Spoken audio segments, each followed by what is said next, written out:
Hello students, welcome to English class. So as all of you know, we were doing chapter The Happy Prince from book Moments. Okay, so we have done with the first 4 pages of this chapter, and today we will continue with the chapter. So our chapter is lesson 5 from your book of Moments, The Happy Prince. Okay, so this chapter, as I told you earlier, this chapter is about a happy prince who used to lead a very happy life when he was alive, because he was a prince. Okay, he was brought up in a very comfortable way. He was provided all comforts and happiness of the life. Okay, and he was called as the happy prince by the people inside and outside the palace. But when he died, okay, happily he lived, happily he died, but when he died, he was made into a statue that was erected on a heighted pillar in the middle of the city. Okay, and now he could see the other side of the world, the ugliness of this world. Okay, there was misery, there was suffering, there were sorrows, there was pain spread everywhere in the world. He had not seen this side of the world when he was alive. Okay, but now he could see all these things. So this chapter is about that happy prince. Okay, now whose sole motive was to help the poor and needy people, even by sacrificing himself. Okay, so his statue actually was made, it was covered with plate of gold. It was gold plated statue, it was a gilded statue, and there were 2 precious stones in place of his eyes, and those were fire stones. And in place, and in his sword, in the handle, in the gilt of his sword, there was a ruby stone, another precious stone, red colored stone. Fire is a blue colored precious stones, and ruby is a red colored precious stones. Okay, how he sacrificed all his jewelry, the gold, all the precious stones to help the poor and needy people. We have read about this, how one day swallow came and took shelter under his statue, and how she was affected when a drop of tear fell on that swallow, that small bird, and he looked into the eyes of the happy prince who was crying. The statue was crying. When he asked the reason, then he told him that he was crying after seeing the miseries of this world. He feels very hurt when he finds the people going through so much pain. So he requested him if he could help him. Swallow was ready to migrate to Egypt because another birds have already migrated. But on his persistent request, he helped him, and he took 1 precious stone from his sword to help a lady who was very poor, and his only son was very ill. Okay, that lady was a seamstress. I told you what is the meaning of seamstress.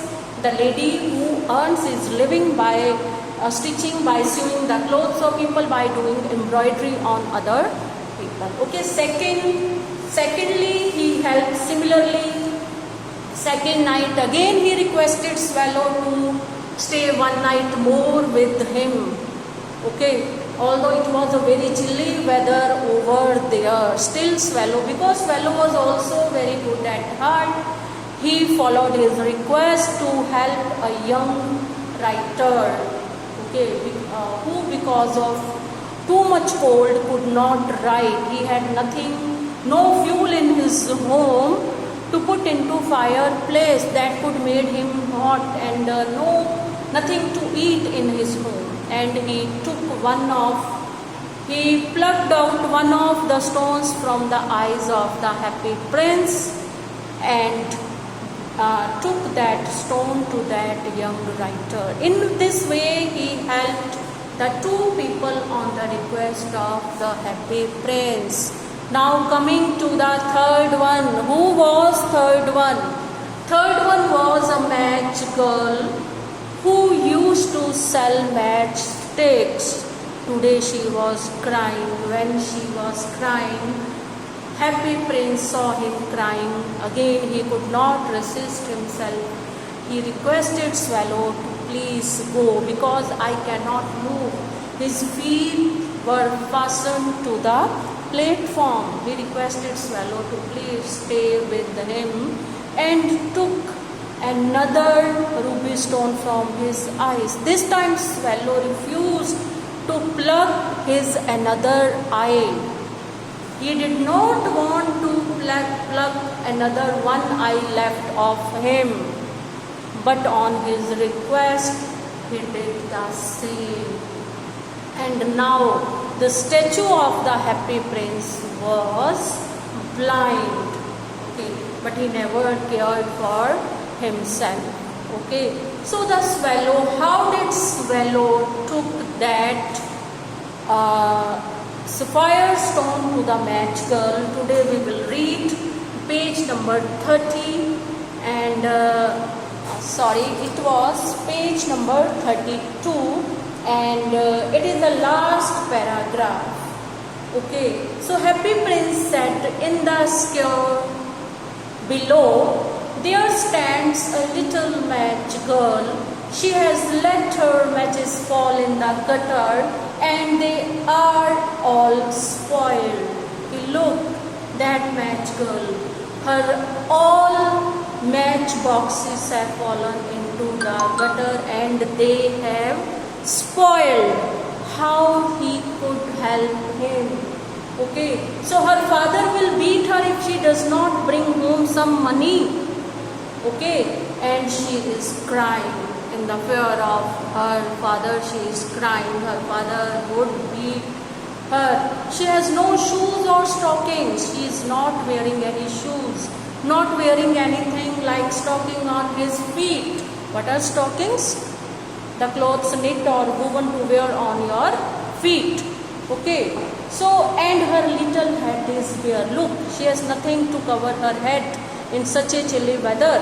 Pluck out my other eye and give it to her, and her father will not beat her. Okay, go and help her. I will stay with you one night longer, said the Swallow, but I cannot pluck out your eye. You would be quite blind then. Okay, so students, can you tell me why he was reluctant today to pluck out his eyes? Yes. Why he was reluctant to pluck his another eye? Yes, right now I told you it would make the statue blind. That's why he was reluctant today. Swallow, swallow, little swallow, said the prince, do as I command you, do as I order you. So he plucked out the prince's other eye and darted down with it and flew down with it. And he swooped past, he moved past the match girl and slipped the jewel into the palm of her hand, and hand over that jewel to the palm of her hand, in the hand of little match girl.